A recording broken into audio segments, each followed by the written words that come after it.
guys, I've got a slightly longer video for you today. It is in fact a T30 review.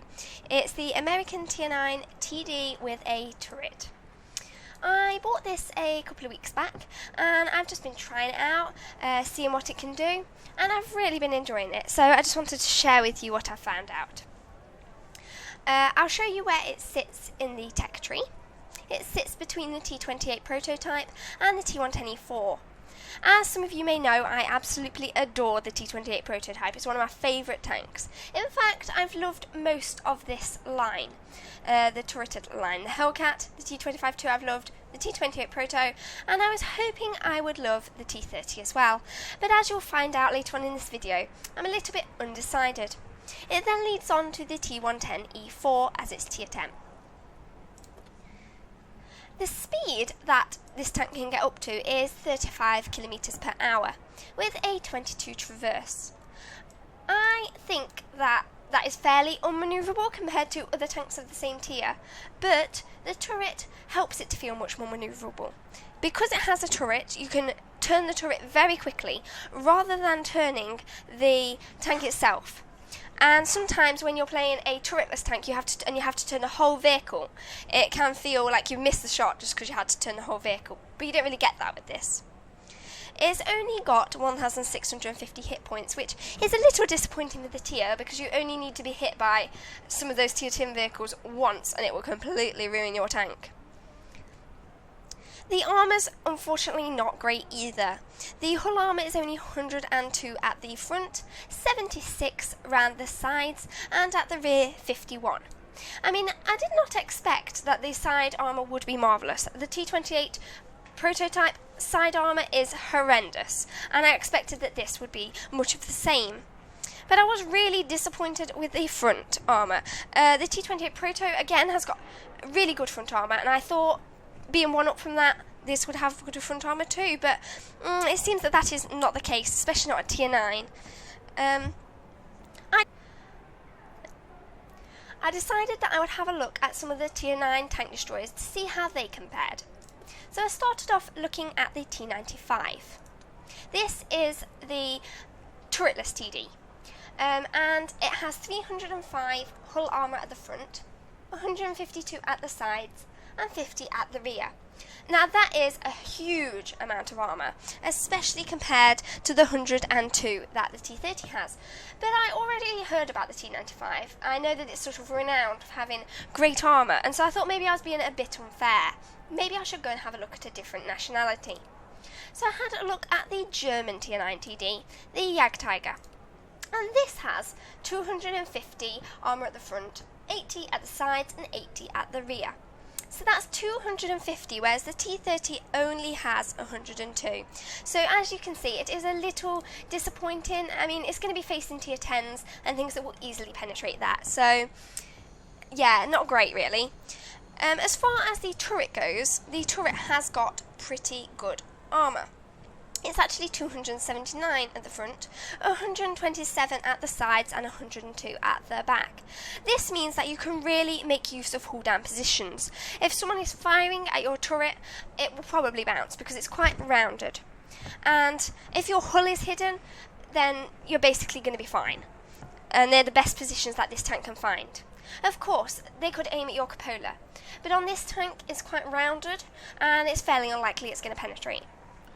The worst thing is, obviously, the armour weakness at the sides, the rear, and even at the front. If you get your body shot at all, it will most likely penetrate.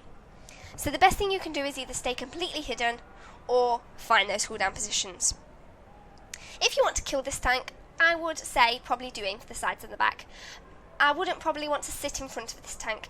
The huge gun will get you. There's no way you'd want to sit in front of that gun. If it was me, I'd probably try and get around it. As you can see here, I have got some equipment on it. I've chosen the gun rammer and the enhanced gun lane drive. I am thinking of getting a third piece of equipment, but at the moment I'm running low on silver, so I'll probably wait till I can build some up.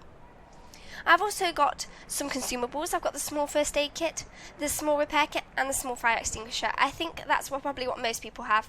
I don't use the premium consumables. My main reason for that is that it uses up a lot of credits, and Tier 9s are expensive enough as it is. As you can see here, I have got a female crew.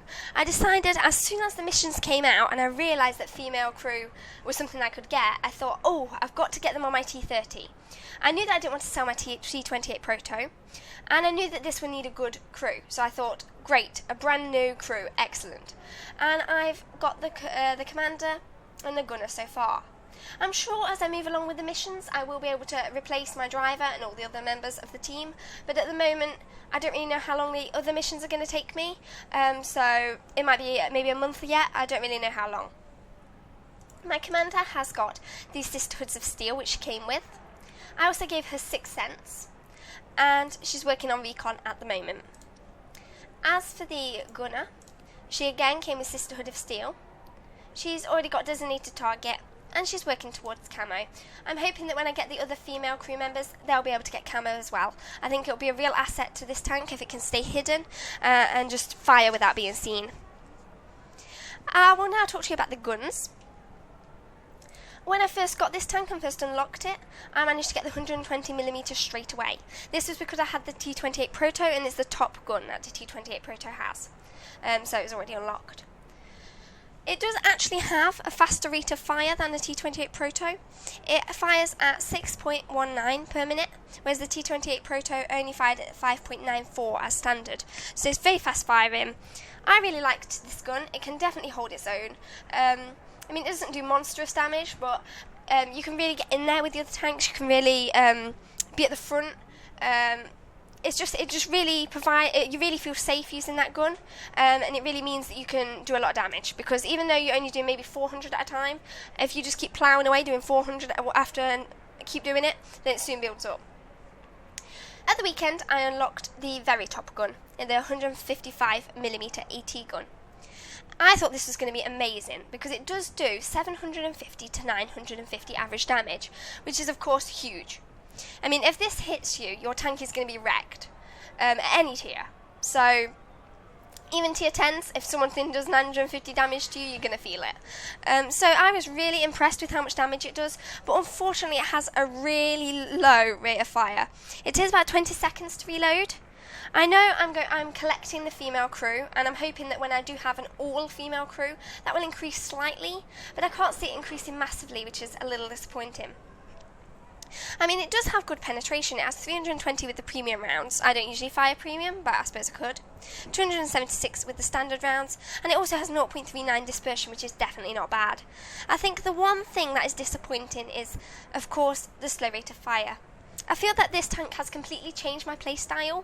With the T28 Proto, I did like to be sort of at the front, and even when I had the second top gun on this, I really felt like I could be part of the group and move along with the crowd as the team went along. But now I feel like I have to sit way at the back, preferably not even spotted.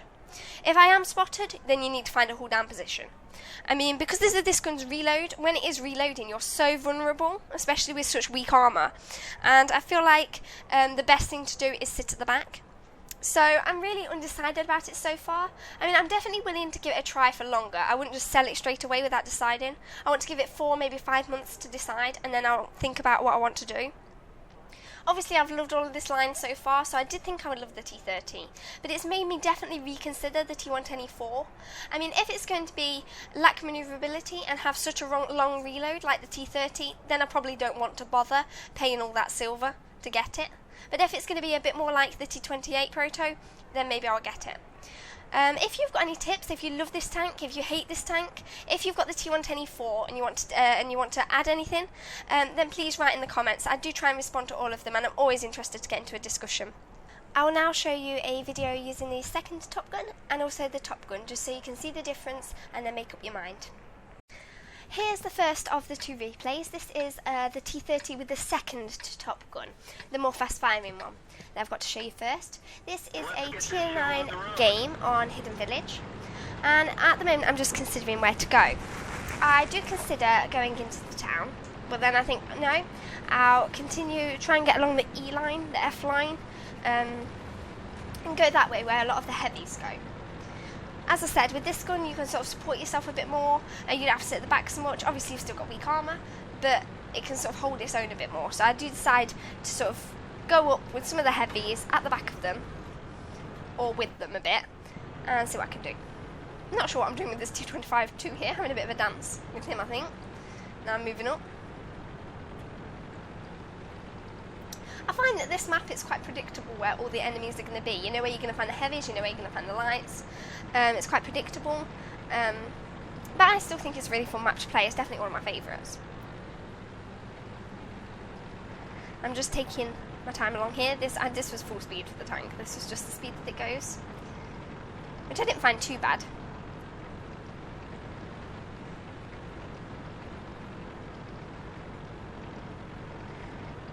And I'm just waiting for something to be spotted. I definitely don't want to be the one spotting anything because of my weak arm. I want to let them do all the spotting and me just to sit there and fire the gun, really. That's pretty much my aim. So a few targets have been spotted. And I decided to wait here next to the tiger at first. See what there is, having a look round. He's taking on a lot of damage. I think, oh, maybe I should continue forward. Trying to get a shot on the T32 there. No, it doesn't seem to be happening. And I realised that if I go any more forward, there's going to be a lot of enemy tanks firing at me. So I decided to reverse back where I came from and stay quite far back. But I still feel like with this gun, I'm still part of the pack. I'm definitely quite close to those IS-6 and IS-3s. I still feel part of the game, whereas I feel like with the Top Gun, you definitely have to sit a lot further back, preferably unspotted. So I feel like I'm still making a difference in this position. Decided to take a shot at the Carnarvon. 454 really isn't to be sniffed at. That's quite a bit of damage there. I'm still thinking which target should I go for. There definitely is enough of them. And I get the Carnarvon again, but his shot penetrates me no trouble. So I decide to keep moving back. I wonder if he might pop out again, because he's only on 152 health, but of course he does. I should have known. And I think, oh, there's an IS-6 now. Perhaps I'll go for him. But no. There's definitely enough targets for me to go for. In fact, the Allies aren't faring very well at this stage. And I completely make a mistake with that shot. I didn't let it aim properly. They're really starting, the enemy's really starting to cover a lot of ground now. They're really coming towards us. I'm doing everything I can to keep them back. But I want to stay behind this wreck because I know that if I get my armour shot, it will go straight through, especially with these tier 9 guns. I take a shot at the E75, but that doesn't pen. Luckily, quite a lot of the enemy have avoided me so far, but I think they've now, some of them, especially the T30, have realised that I'm still here and they don't want to leave me alone. I decided to go for the KV3. I know that that is a target I can definitely penetrate, no trouble. And I go back for him again. I'm calling for help, but there really is no reason to call for help. I don't think anyone's going to come and help. I think it's not the best team.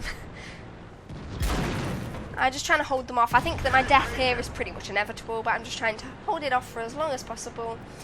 There's a Conqueror coming at me there. I know that if I put another shot in, he would die, but unfortunately, it's me who gets taken out. As you can see there, the gun was a lot more fast firing. Of course, it didn't do as much damage as the Top Gun, but it really did make a difference in this match that it was fast firing. Had I had that low firing gun in this game, then I would have been extremely vulnerable in the time when I was reloading. And I think that in the end, I would have fared worse. I did 2,601 damage. I mean, it wasn't extraordinary, but I feel like it was a reasonably good game. Yeah, I died, but I did put up a good fight, and I went down in glory there. So I will show you the other replay now. Hi guys, here's the replay with the Top Gun. This is the second game I played with the T30's Top Gun, and it's on steps in a tier 10 game. Hopefully this will showcase what it can do. At first, I'm not really sure what to do, so I just start moving up and finding the position. I consider going to the cap, but it's quite a long way for a vehicle that goes at this speed, and I decide that if I take the heavy route, then maybe I'll be able to find some hedges, perhaps some rocks, to hide behind. My basic strategy is stay at the back. So I start moving up here. I see that quite a lot of the allies, including the two IS-3s, the Tiger 2, are going to come this way, so I won't be alone. But then my sixth sense goes off and I think, oh no, artillery's in this game, get out, get out, get out. and then move back. I don't want to get too close to those rocks that I was originally heading to hide behind, just because of that RU-251. I do notice that he is on 723 health, and just one of my shots will wipe him out. So I think, oh, it's worth a try. Try and get a bit closer to him, and I also see the AMX 5100 there, right in the middle of the map. So I do want to keep a close eye on him. The RU-251 seems a little preoccupied and doesn't really notice me sneaking up on him here. And then boom, that's ruined his day. He was the perfect shot there because he didn't move around and just let me aim at him. Now I decide to perhaps aim for the AMX. I don't want to be hit in the side by him. I think, oh, I'll try and be first, try and get him myself. I'm looking for a shot on him. But no, and then I see the T30, but he's behind a rock, so there's no way I can get him either. I keep looking for shots. Oh, there was a snippet of the T30 there, but no. Then there's the AMX 1390 zooming around at top speed there. I decide to take a shot at him, but unfortunately it misses. I think with this, although the aiming time's quite good, you do need to give it at least a couple of seconds. So I just missed him there. Now I've got to suffer the incredibly long reload. So I decided to move around a bit. I don't want to be too much of a target for artillery, so if I'm moving around, it makes it less likely they're going to go for me. Then I see AMX 5100 coming back down the middle. He is really getting close now, so I think, oh, maybe I should go for him. I don't want to let him get away. I decided to perhaps aim for the back of him because he's heading straight for the Awful Panther and some of our other allies, so I decided to aim for the back of him. I'm getting closer now. Oh, just a bit of him sticking out, but unfortunately he gets away. And he's killed one of our allies. Perhaps I would have taken a shot there if I'd been in a different vehicle. And I do take a shot there, but unfortunately it misses. If I was playing with the other gun, or in the Proto now, I'll be perhaps already reloaded. Or close to reloading. So I'd be able to take more shots and just wipe him out. But as it is, I'm not reloaded. He's on 4 health now, and I'm coming up to reloading, but I'm not going to take a shot because he's on 4 health, and I'll have to do the massive long reload again. It's not worth it. That's one of the things I don't like doing. Normally, if I can take a shot, I will take a shot, but in this case, it's one of the only times where I thought, oh, I'm not going to. I don't like to do that. I like to be able to take a shot when I can, but with something on 4 health, I had to make that decision. I now decide that I might head down to the middle of the map. There's a Lorraine 40T being spotted there, his last known position, so I decide to perhaps see what I can do down there. But then I'm looking at the map and I'm noticing that there is a lot over in Heavy Corner. There's a T32, A100 and IS-3 spotted, and a T30 and AMX 5120 have been spotted previously, so I'd assume they were still around there. I decided to go and help out because we do seem to be losing a few allies and they're not looking great on health, so I decided to go and help them out. And as long as I stay at the back, I should be able to do some stuff. Also, it does occur to me that that A100 is on 700 health and I could ruin his day. And, oh, he's been shot at, but there's still quite a few other juicy targets. I'm getting closer, deciding what I'm going to go for. Obviously, I don't want to make myself too exposed. And I'm going in. I'm going in towards the T32. And boom. I only managed to get about 200 damage from him. Probably could have got more, obviously, but took him out at least. There's another gun out of the game. There's the AMX 5120, but then I unfortunately took a nasty hit from him. Of course it was going to penetrate. I decided to keep popping up and down a little bit, and then there's the T30 there. He bounces, and I managed to track him, which is a little unfortunate there. I don't want to fire again yet. I've still got the long reload to suffer, but I don't think I'll fire at a shot so slim. I think I really want to wait until the tank is fully out, and it's definitely going to hit. This is a real change, because normally I would take shots even if it's just a smidgen of tank sticking out, especially if I was in like the T28 Proto or the T252 that come before this. Or maybe even if I had the gun before this. And now I can't even see him at all. I normally would take a blind shot, because you can assume he's still around there, but I decided not to on this occasion. Because of the reload. And the AMX 5120 I do end up putting a shot into. It's better to go for something that you can definitely see, rather than something where it's 50-50 chance. I definitely ruined that AMX 5120's day. Oh, where did that 110 come from? I realised that I'm probably going to have to take a hit from him. Luckily it bounces. and I make him regret that. 773 damage. So as you can see, it doesn't take long to do a couple of thousand of damage. I've already done 2,400, but I am taking on shots left, right and centre now. I've been hit loads of times, even by artillery, so the armour's not really doing great. I admit that I'm not right at the back, I could be further back, but you know, I want to still be part of the game, and I want to still help my teammates who are at the moment suffering quite badly. They're all on quite low health. I decide that I'm going to go up to the left here. I know it's a bit of a steep climb, but I feel like I can come around on them, maybe surprise them. It is a bit of a slow climb, but I feel like it'll be worth it if I can get a side shot in, or maybe even a shot at the back of them. It's a bit of a sneaky attack here, and there's the AMX-50. Oh, couldn't quite get him. Ooh, and I take a nasty hit there, probably from artillery. We're losing teammates left, right and centre now.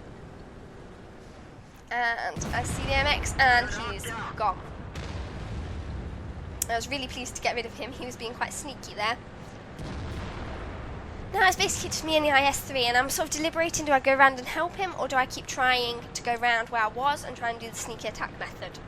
I decide that the IS-3 is on terribly low health. He's probably going to lose him soon anyway, so I decide to continue with my original plan. Luckily the IS-3 is still alive at this minute, but we know there's definitely still a T30 at the very least out there. I look around to the right. Oh, he's on the left. How did he get around there? And that's unfortunately the end of my game. The Crusader SP did get me. I was a bit of an artillery magnet there because I wasn't moving around much towards the end of the game.